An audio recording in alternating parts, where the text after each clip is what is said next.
Hello, where we are listeners. If you're a longtime fan of this podcast or you're just joining us for the first time today, we want to tell you more about our podcast platform called Spotify for Podcasters. We've been using this platform for over a year, and it's been easy to use, and new features are added all the time. You can record and edit podcasts from your phone or computer. You don't need anything fancy, and you don't need previous podcast experience. When you hit publish, you will distribute your podcast to Spotify and everywhere else podcasts are heard. Video podcasts are also available on Spotify if that's your kind of thing. And with Spotify for Podcasters, you can earn money in a variety of ways, including ads and podcast subscriptions. But here's the thing, you can earn money, but it's a free platform. There's no catch. If you're curious or want to see what it's all about, download the Spotify for Podcasters app or go to www.spotify.com/podcasters to get started. You're listening to Where's the Love? This week, we'll be talking about the January 6th Commission hearings that took place this week. Let's get to it.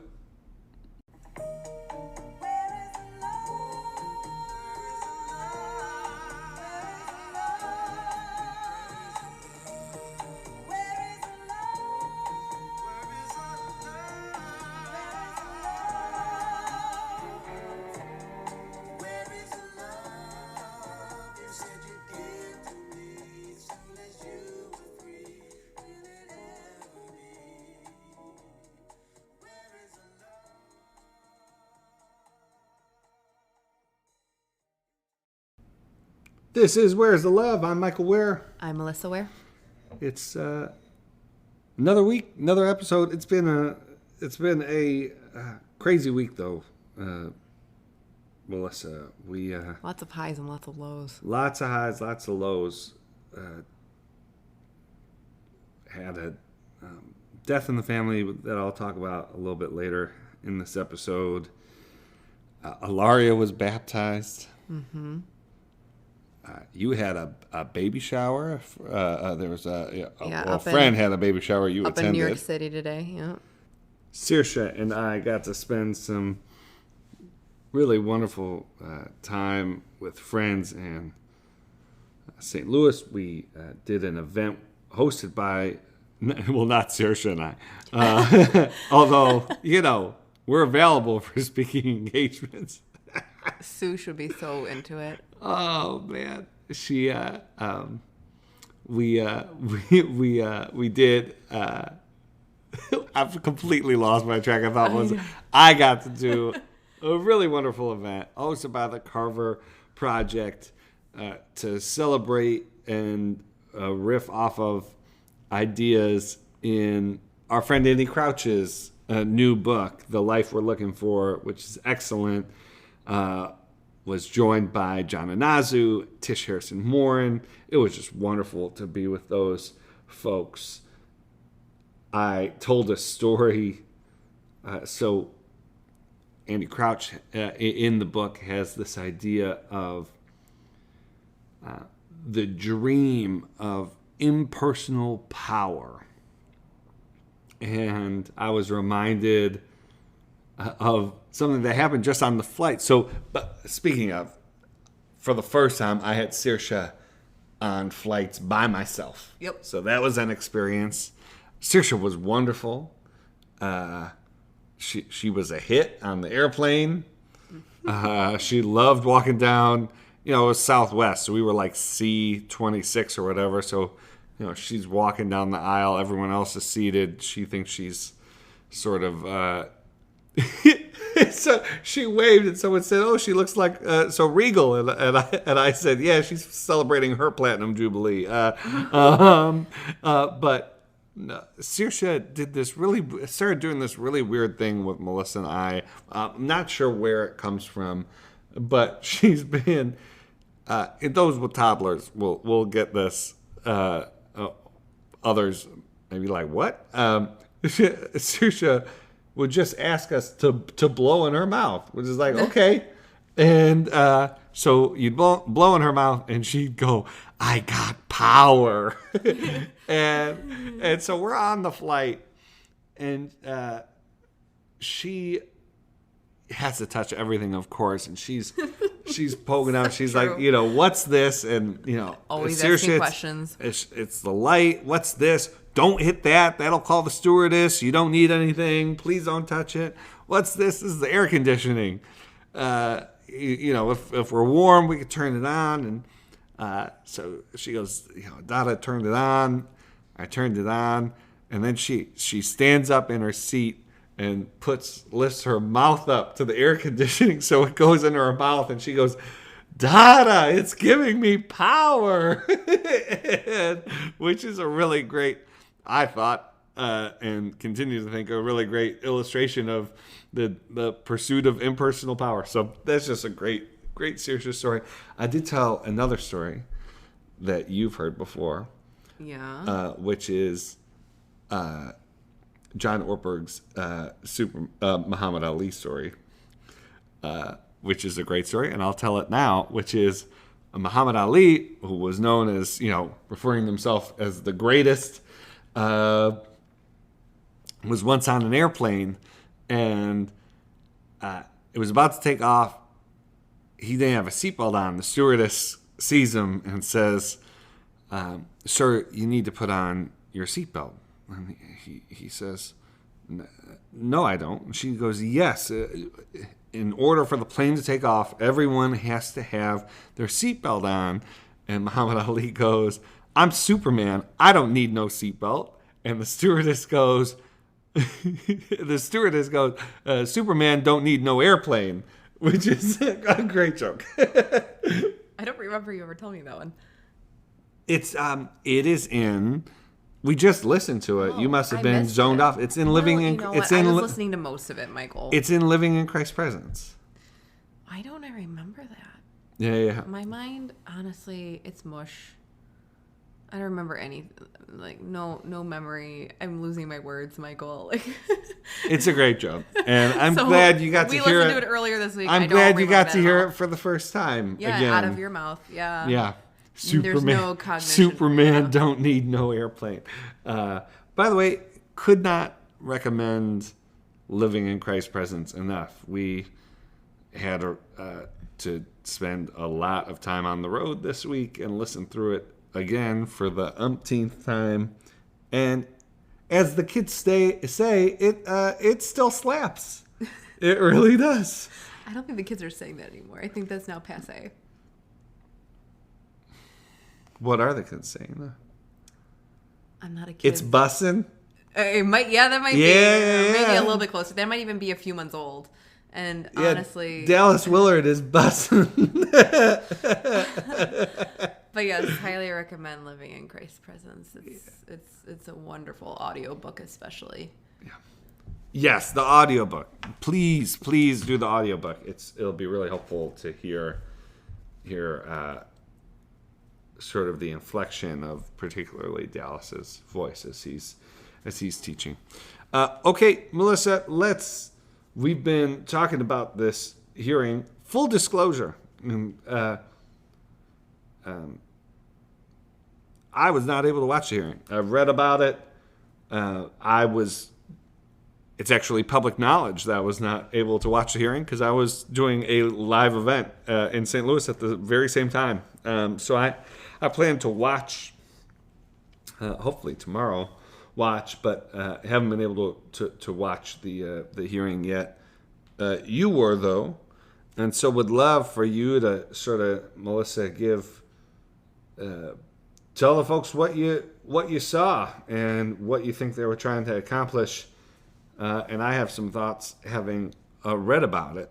But yeah, why don't you give a synopsis of what went down on Thursday? Yeah, so this is for the House Select Committee to investigate the January 6th attacks on the U.S. Capitol. And they held their very first primetime hearing this past Thursday, so at 8 p.m. They plan on holding, I think, around 6 more primetime slots over the next month, because in this hearing they kind of laid out exactly where they were going to go and the sort of areas that they've been investigating over the past year and a half. And I mean, I knew that it was going to be an intensive investigation. I mean, that's what this committee is for, obviously. But, they've done 1,000 interviews. They had a couple of key witnesses actually come to the stand for this first one. But they really laid out, what they would be doing over the next few weeks, these 6 different hearings. But really what they're trying to do is they're trying to find evidence that President Trump played a huge role and or was responsible for this insurrection on January 6th, 2021 on the United States Capitol. And Liz Cheney, the vice chair of this committee, who is a Republican from Wyoming, she was definitely sort of placed as like one of the key spokespeople during this hearing. And the whole hearing it's visceral. I mean, from the very beginning, within the first 10 to 15 minutes, I was thinking to myself, obviously I've been continuing to follow this particular committee and these investigations since the insurrection happened. I still remember the absolute shock of watching the insurrection on the TV that day.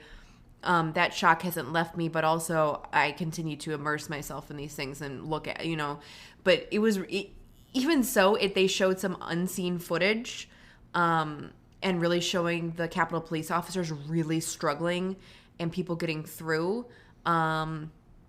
It was visceral video footage, and the entire hearing was really well crafted, well organized, well done. You could tell that they feel that they truly have found evidence that President Trump is responsible for escalating to this attack. And I mean, that's huge to be accusing of the United States president. It better be absolutely compelling. It better be the most organized primetime hearing you've ever seen in your life, in order to actually come up to that level. But one of the sort of revelations, because they've been promising for at least the past couple of weeks that there would be revelations, at least in this first hearing. In the next few hearings, there will be even more as they go through piece by piece, sort of all of the evidence that they've found. And one of the biggest pieces of evidence that they revealed at this particular hearing, and it was revealed by Rep. Liz Cheney, that as they received testimony that said, as President Trump learned of the mob's threats to hang Vice President Mike Pence, this testimony said that the president said, maybe our supporters have the right idea, adding that Mr. Pence deserves it. This is his vice president, and there's a testimony saying that he said these things. The committee also revealed that some, actually several Republican congressmen, including Scott Perry of Pennsylvania, asked the chairman of the Freedom Caucus for a presidential pardon after January 6th.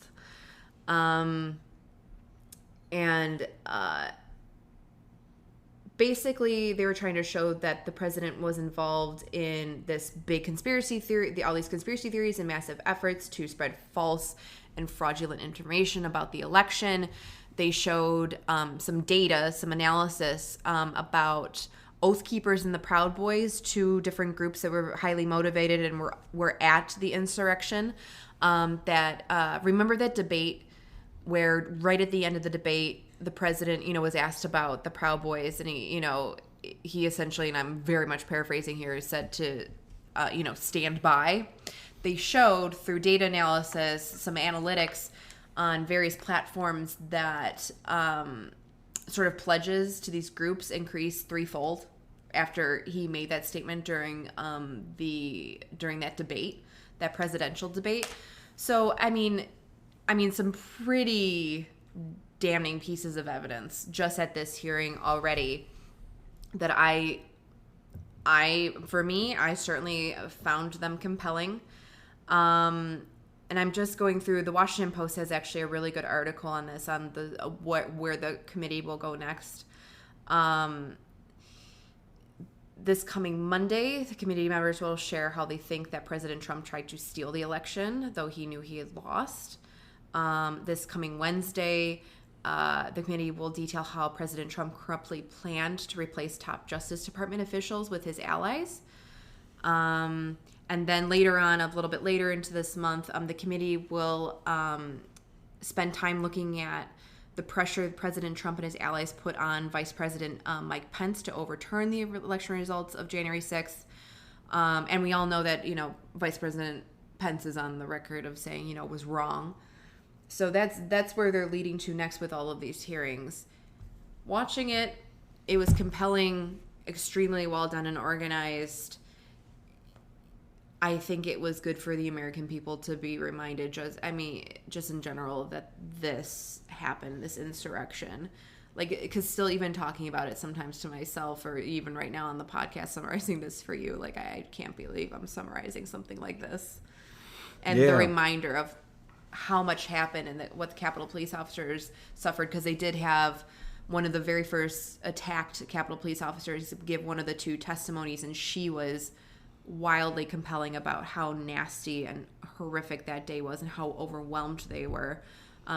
She was just a very compelling witness.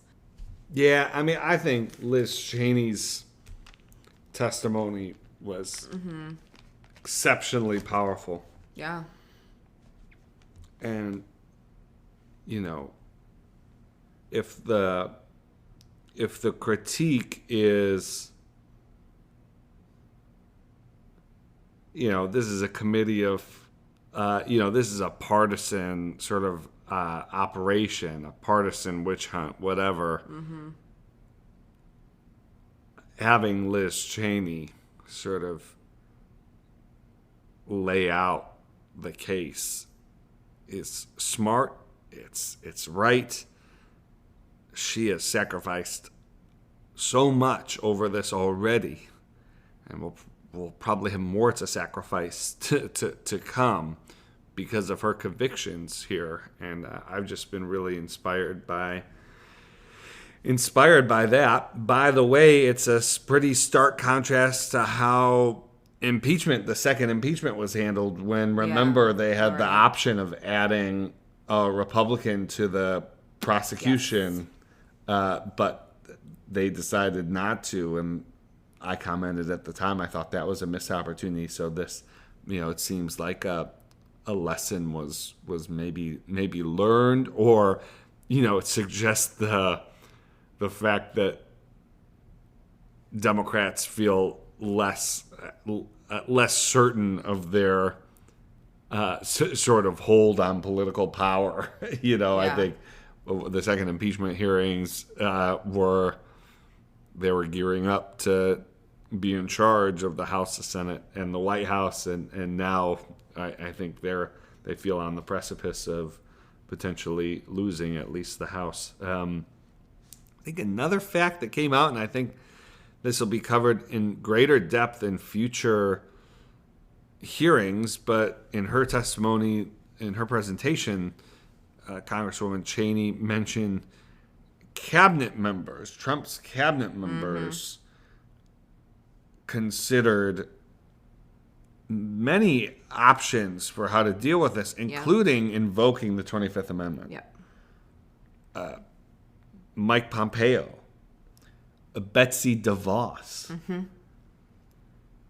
which again, first, that to me really confirms the gravity of this situation. There's been so much effort put into media and Democrats talking about January 6th, like it was the worst day in American history. What, airheads, or there's been so much effort over the last year and a half to sort of marginalize, to sort of make you kind of forget. But the fact that you had someone like Betsy DeVos tell Vice President Mike Pence, whatever you need, I'm there. If you're moving, if you think invoking the 25th Amendment is what we need, I'm with you, suggests that for whatever self-interest or distance from the events of January 6th that some of these folks have received, Mike Pompeo clearly wants to run for president. I'm interested in what kind of cleanup he'll do after some of this news came out. I mean, I want to count out the fact that maybe he won't do cleanup. Maybe he'll say yes, I was wrong to be a part of the administration, and I think Trump is categorically unfit to be president.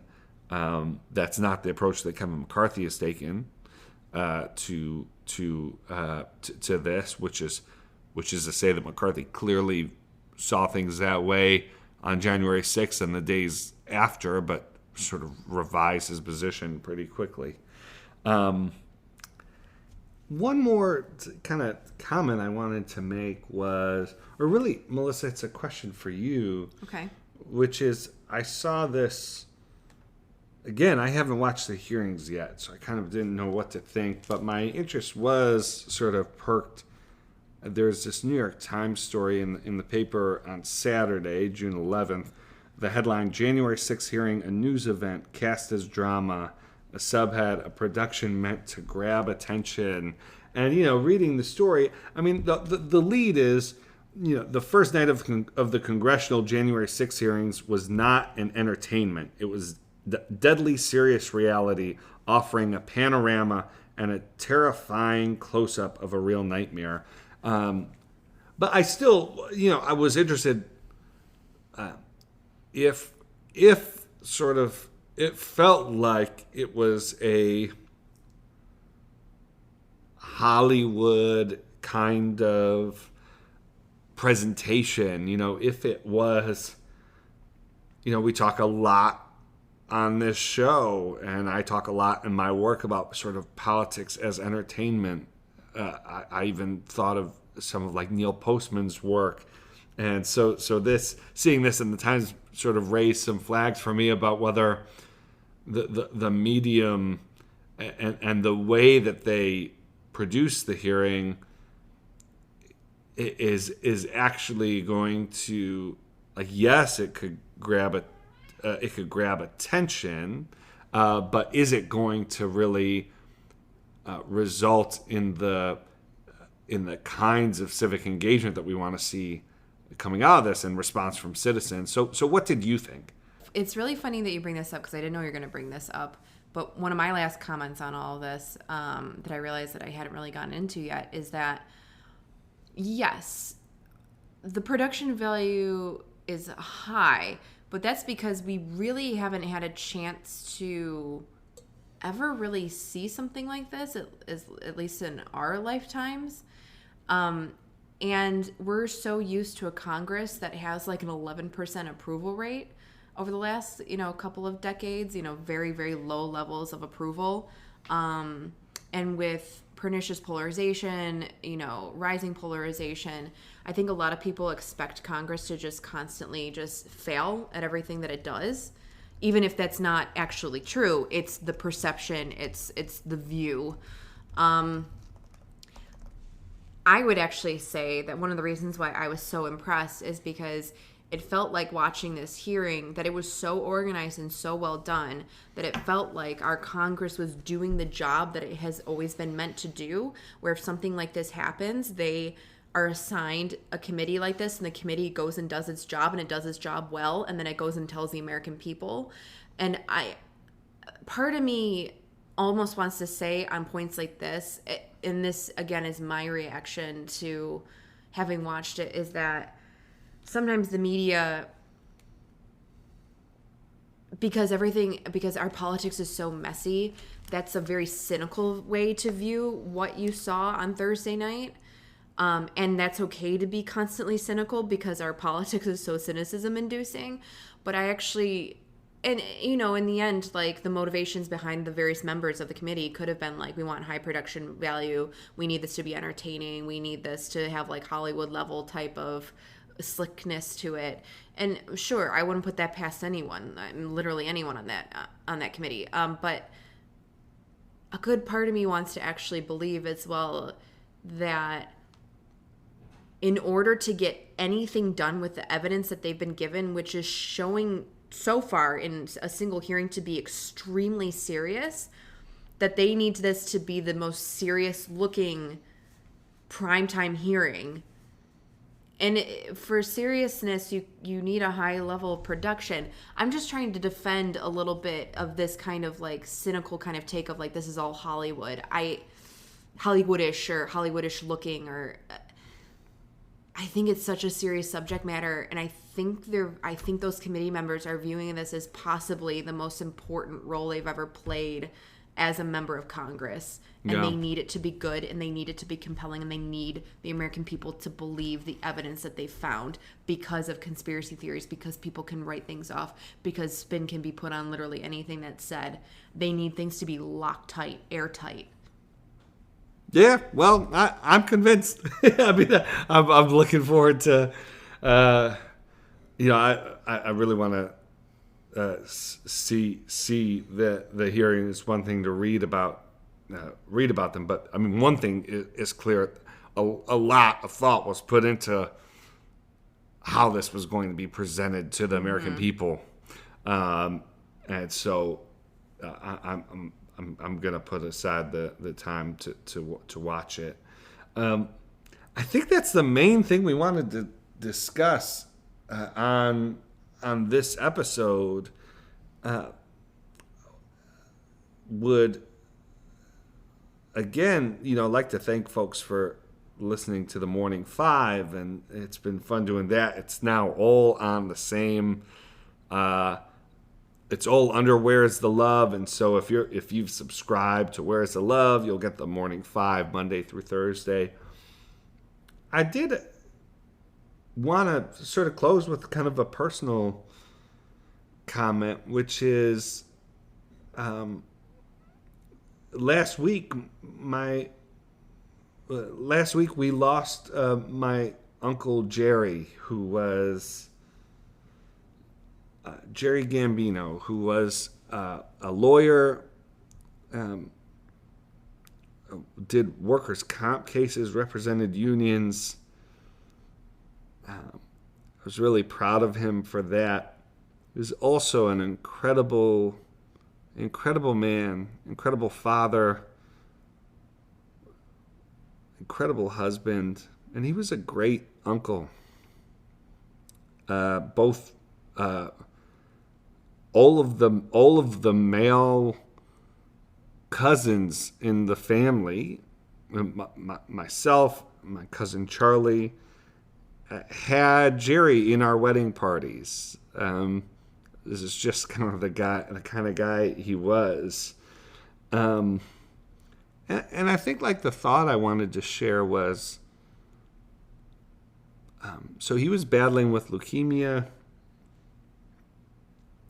and the chemo treatment seemed to be going well, and it seemed like he was gonna make it. And I won't go into all the details, but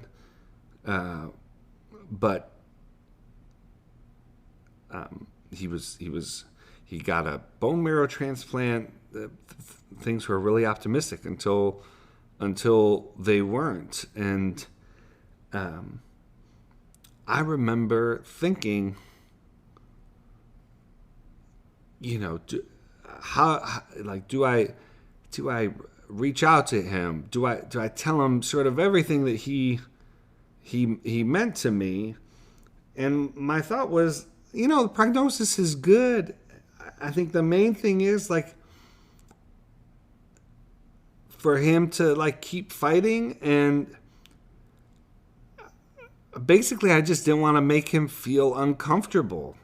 I didn't want to make him feel like I was saying sort of parting words when my thought was he needs to feel good about things. And men are sometimes weird about feeling vulnerable and sort of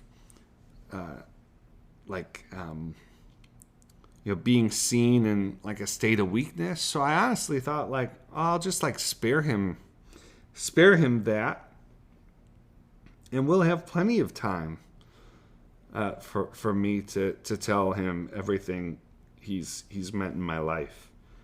I don't know if I would have had the gall to, I'm a blue-collar kid from Buffalo, and didn't have, in my immediate family, like, a whole lot of examples of folks chasing after dreams and that kind of thing. But Jerry was the most proximate person to me, who was a serious man who took his responsibilities seriously, and pursued education, got a law degree, and really made a life for himself and his family. And that meant a lot to me, to have that example in my life. And I wasn't ever able to sort of lay that out for him in the way that I wanted to, because just in a flash he was gone. And so, I think the word I wanted to leave was, don't be so deferential to sort of sense of propriety or not wanting to make folks feel comfortable. I have someone else in my life, a business mentor who means a great deal to me as well, who's facing some health issues, and I am reaching out to him no matter how uncomfortable sort of he feels about it, and letting him know what he's meant to me. And I just wonder if there are folks listening who have someone in their life, maybe they aren't even facing health issues at the moment, but they just need to know what they've meant to you. And I would encourage you to write that letter, to make that phone call, to schedule that coffee. Melissa, anything to add before we close the episode?